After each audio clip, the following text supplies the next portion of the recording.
Okay students, welcome to the class. In continuation of chapter number 2, today we will discuss about some disadvantages of a company. Company की कुछ disadvantages हैं, उनको हम आज discuss करेंगे.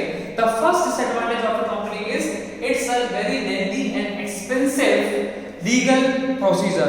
देखिए, कल हमने बात की थी कि the company can issue its shares among the general public. कहाँ issue कर सकते हैं?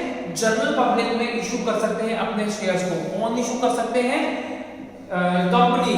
तो गवर्नमेंट क्या चाहती है कि जो जनरल पब्लिक का पैसा है वो सही जगह लगे. इसके लिए गवर्नमेंट ने एक बॉडी बनाई है SEBI, security exchange board of India. उसका काम क्या है? कंपनी को ये इंस्ट्रक्ट करना कि आप कितने पैसों के शेयर्स, कंपनी के शेयर्स को आप मार्केट में इशू कर सकते हो जनरल पब्लिक को. जितने भी पैसे के आप, जितने भी रुपए के आप शेयर्स मार्केट में इशू करना चाहते हो, पहले उतने वॉल्यूम का आप हमारे पास डिपॉजिट्स, जिसको हम सिक्योरिटीज बोलते हैं, उतना कराओ. उसके बाद फिर हम आपको परमिशन देंगे कि आप जनरल पब्लिक में उतने वॉल्यूम, उतने अमाउंट का जो है आपका शेयर इशू कर सकते हो. तो it is a very lengthy and expensive legal procedure. बहुत लंबा और एक्सपेंसिव लीगल प्रोसीजर होता है to operate a company form of business. Second we are having this lack of motivation. यहाँ देखिए, यहाँ कोई ओनर नहीं है, कंपनी फॉर्म में कोई ओनर नहीं है. यहाँ शेयर होल्डर होते हैं, डिबेंचर होल्डर होते हैं, डायरेक्टर्स होते हैं जो कंपनी की एक्टिविटी को मैनेज करते हैं. कोई ओनर नहीं है तो कोई मोटिवेशन देने वाला भी नहीं है कि हम किसके लिए काम करें. डायरेक्टर्स किसके लिए काम कर रहे हैं? डायरेक्टर भले कंपनी के लिए काम कर रहे हैं, लेकिन वो भी अपनी सैलरी के लिए काम कर रहे हैं. शेयर होल्डर्स ने अपना पैसा कंपनी में इन्वेस्ट तो किया हुआ है, लेकिन वो लोग भी किसके लिए काम कर रहे हैं? अपने प्रॉफिट के लिए. उनको प्रॉफिट कितना मिलेगा? जितना उन्होंने पैसा अपना कंपनी में इन्वेस्ट किया हुआ है, उतना ही प्रॉफिट उन लोगों को मिलेगा. तो there is a lack of motivation among the directors, employees और shareholders. Third in delay in decision. See all the decisions are to be taken by the directors. ये हम जानते हैं, मैनेजरियल एक्टिविटीज के जितने भी डिसीजंस होंगे वो कौन लेगा? डायरेक्टर्स लेंगे. क्यों? क्योंकि डायरेक्टर्स को किसने अपॉइंट किया है? शेयर होल्डर्स ने अपॉइंट किया है. अब क्या होता है? से for example, if director wants to take a decision in respect to the organization or want to conduct any amendment, मतलब changes करने हैं किसमें? previous decision में, then he cannot take decision. वो आदमी decision नहीं ले सकता. उसको decision लेने के लिए पहले एक जनरल मीटिंग कंडक्ट करनी होगी. जितने भी डायरेक्टर्स हैं वो लोग अपने वोटिंग राइट्स का यूज करेंगे. then they will make a particular decision. तो there is a delay in decision. अब वो डिसीजन आपका बहुत ज्यादा क्या होता है? डिले हो जाता है, लेट हो जाता है. Fourth one we are having excessive government control. यहाँ क्या होता है? बहुत ज्यादा गवर्नमेंट का कंट्रोल है.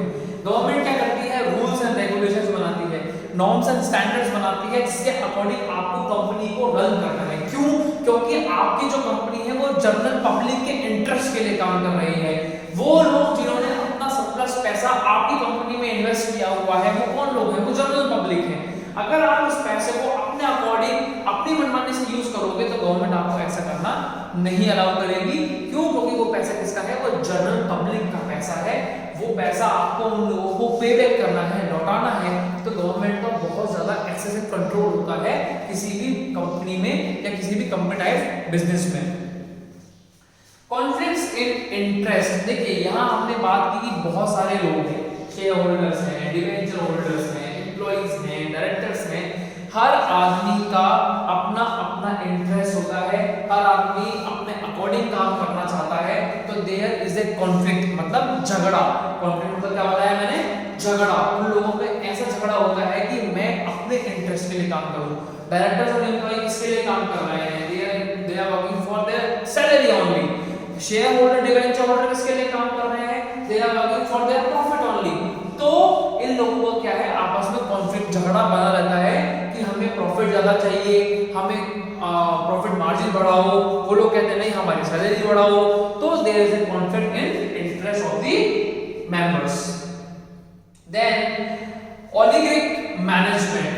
देखिए, डेमोक्रेटिक मैनेजमेंट की कल हमने बात की थी कि सब डायरेक्टर जो होते हैं वो सारे के सारे एक साथ मिलकर के कोई डिसीजन बनाते हैं। ऐसा सिर्फ पेपर्स में ही होता है। यहाँ जो पावर्स जिस डायरेक्टर को ऑथराइज कर दी जाती है वही उसका फाइनल और डिसीजन मेकर होता है, वही पूरे डिसीजन बनाता है कंपनी के प्रॉफिट में या कंपनी के रेस्पेक्टिव में। All the decision are to be taken by the director only. Next we are having an unhealthy speculation. Speculation का मतलब होता है इंक्रीज और decrease in price of share. तो कंपनी के जो डायरेक्टर होते हैं वो अपने प्रॉफिट को बुक करने के लिए स्पेक्युलेशन ऑफ शेयर करते हैं, मतलब कंपनी के शेयर की प्राइस को उसको अप एंड डाउन करते रहते हैं उनके प्रॉफिट को बुक करने के लिए। Next we are having is social evils. देखिए जो कंपनी फॉर्म ऑफ बिजनेस है वो क्या चाहते हैं, वो कंसंट्रेशन ऑफ मनी चाहते हैं इन फ्यू हैंड्स। उन लोगों का काम क्या होता है, जो पैसे का जितना भी काम होना है वो कुछ ही लोगों के हैंड में होता है और वो लोग होते हैं डायरेक्टर्स। वही लोग कंपनी के या तो कह लीजिए कि कंपनी के बेनिफिट में या कंपनी को बहुत ज्यादा एक्सपेंड करने के लिए इतने बड़े बड़े रिस्क फैक्टर लेते हैं कि वो हो सकता है कंपनी फ्लॉप भी हो जाए। तो यहाँ क्या होता है, किसका पैसा मारा जाएगा, जनरल पब्लिक का पैसा मारा जाएगा जिन लोगों ने अपना सरप्लस अमाउंट कंपनी में इन्वेस्ट किया हुआ था। They will get shocking news when they will know that the company is now at the close down position, मतलब बंद होने की कगार पर खड़ी हो गई है। तो किसको प्रॉफिट, किसको नुकसान होने वाला है, जनरल पब्लिक को। तो they are the social evils who concentrate the use of money in few hands. Next we are having is interference and influence of government decision. Government जितने भी डिसीजन लेगी वो सब आपके कंपनी को इन्फ्लुएंस करते हैं, मतलब उस पर प्रभाव डालते हैं। इंटरफेरेंस मतलब होता है गवर्नमेंट आपकी कंपनी में अपना इंटरफेरेंस रखती है। गवर्नमेंट के बियॉन्ड आप कोई भी एक्टिविटी बिजनेस की नहीं कर सकते।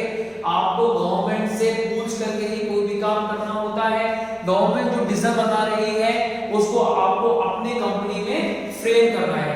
से फॉर एग्जांपल अगर गवर्नमेंट बोल देती है कि now we do not want to produce a particular thing and your company is in the business to produce that particular thing, तो क्या होगा, आपको लॉस होगा। क्यों, गवर्नमेंट चाहती है कि अब हम और ज्यादा इस चीज की प्रोडक्शन नहीं करें, तो आपकी कंपनी को ताला लग जाएगा। इसका एग्जांपल है सबसे बढ़िया हमारे पास प्लास्टिक का। अब गवर्नमेंट क्या चाहती है, to stop the use of plastic polybags. Plastic के पॉलीबैग जो होते हैं उनका यूज नहीं चाहती गवर्नमेंट। तो इसका किस पे इफेक्ट हुआ, इसका इफेक्ट हुआ the business persons who are dealing in plastic polybags. जो कंपनी, जो फैक्ट्रीज क्या बना रही थी, प्लास्टिक पॉलीबैग्स बना रही थी, उन लोगों पे इसका क्या आया है, इफेक्ट आया है। This is a very big disadvantage of a company that it has to be follow the rules and regulations, norms and standards which are framed by the government. So these are the disadvantages of a company. Thank you.